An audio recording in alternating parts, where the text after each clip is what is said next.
देख रहे हैं AM लाइव न्यूज, सदैव आपके साथ, सत्य के साथ। जनपद हापुड़ की पिलखवा पुलिस को मिली बड़ी सफलता। कलेक्शन एजेंट से 85 लाख की लूट करने वाले 6 अभियुक्तों को किया गिरफ्तार, जिनके कब्जे से 62 लाख रुपए नकदी, 5 मोबाइल फोन, 1 कार और 1 मोटरसाइकिल हीरो स्प्लेंडर अवैध असलाह बरामद। 15 दिसंबर को सरस्वती मेडिकल कॉलेज के पास किया गया था घटना को अंजाम।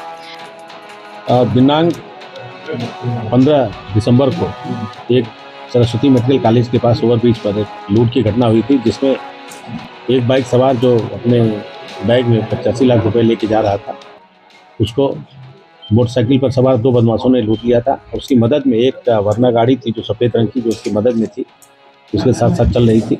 इस प्रकार लूट की घटना कारित की गई थी। इस घटना का आज अनावरण किया गया है। हमारी स्वाट टीमें, स्वाट की टीम और जो थाना पिलखवा की टीम है, इसके अलावा हम लोगों ने 5 टीमें जो बनाई थी, इन पूरी टीमों ने मिलकर के इस घटना का अनावरण किया है। और आज हम लोगों ने 6 अभियुक्तों को गिरफ्तार किया है, जिसमें बाइक पर सवार जो 2 व्यक्ति थे, उसमें से एक व्यक्ति की गिरफ्तारी हुई। ललित पुत्र चंद्र प्रकाश, निवासी अकबरपुर पट्टी, नौगवा सादात का रहने वाला है। और जो कार में चलने वाले 4 लोग थे, उनकी गिरफ्तारी हुई है।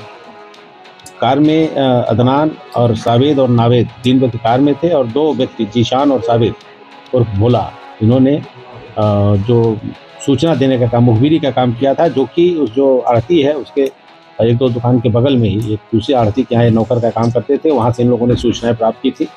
और अपने साथी के साथ जो ललित और उसके जो एक अन्य साथी है जो फरार है, उसके साथ मिलकर के लूट की घटना इन्होंने कारित की थी। आज इसका अनावरण हुआ है, जिसमें हम लोगों ने 62 लाख रुपए नगद बरामद किए हैं, 5 मोबाइल फ़ोन, 1 काले रंग का पिट्ठू बैग जिसमें पैसा लेके भागे थे, और एक वर्ना गाड़ी जो घटना में प्रयुक्त हुई थी, जो बदमाशों के द्वारा UB 32A7070 वर्ना गाड़ी भी हम लोगों ने रिकवर किया है।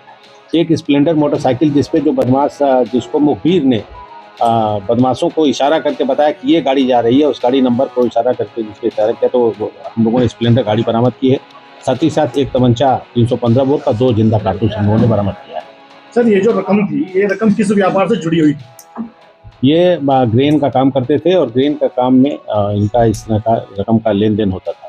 तो ये जो रकम हापुड़ से उठी थी या दादरी के व्यापारी थे, इनकी रकम थी? ये दादरी का व्यापारी था, एक गोपाल नाम का व्यापारी था, उसके पास से पैसा जाना था, और हापुड़ का जो व्यापारी था वो पैसा भेज रहा था। अभी और कितने बदमाश बच रहे? अभी इसमें हम लोगों के पास 4 बदमाश, इसमें एक और जो इन्फॉर्मर है, जिसने बदमाशों से और ये जो मुखबिरी करने वाले लोगों को आपस में तालमेल कराया था, वो व्यक्ति बचा हुआ है। साथ ही साथ एक मोटरसाइकिल पर जो सवार एक ललित, जिसकी हमने गिरफ्तारी की, उसका एक अन्य साथी है, वो अभी फरार है। और 2 जो वर्ना गाड़ी थी, उसमें 2 अन्य व्यक्ति थे। इस तरह से कुल 4 अभियुक्त अभी हमारे गिरफ्तार होना शेष है, और लूटी गई रकम में जो शेष रकम है, उनके पास से बरामदगी की संभावना। सर, जब घटना हुई है, घटना के समय जो व्यापारी दादरी के थे, उन्होंने लिखवाया कि FIR में कि उनकी ही रकम थी, जो उन्होंने पैसा हापुड़ भेजा, काम उन्होंने वापस भिजवाई, तो बताया जा रहा है कि पैसा हापुड़। ये विवेचना का पार्ट है। पैसा अगर उन्होंने भेजा होगा तो इसका अभिलेख होगा, कहीं न कहीं बैंक से ट्रांजैक्शन हुआ होगा, या कहीं वो सब सारी चीजें। व्यापारी की भी भूमिका संदिग्ध नजर आई इस मामले में, हापुड़ के व्यापारी को बताया जा रहा है। इस पूरे प्रकरण में अभी तक किसी व्यापारी की भूमिका संदिग्ध नहीं थी, लेकिन उस व्यापारी के यहाँ काम करने वाले जो 2 नौकर थे, वो हमने गिरफ्तार किए हैं। उन्होंने इन्फॉर्मेशन दी थी। किसी गैंग से जुड़े हुए हैं? हाँ, एक जो व्यक्ति अभी गिरफ्तार नहीं है, ललित का जो साथी है, उसके क्रिमिनल हिस्ट्री है, उसके खिलाफ 7-8 मुकदमे हैं, लूट के भी मुकदमे हैं। शेष अभी इसमें जो लड़के हैं, इनके खिलाफ अभी आपराधिक इतिहास नहीं पता चला।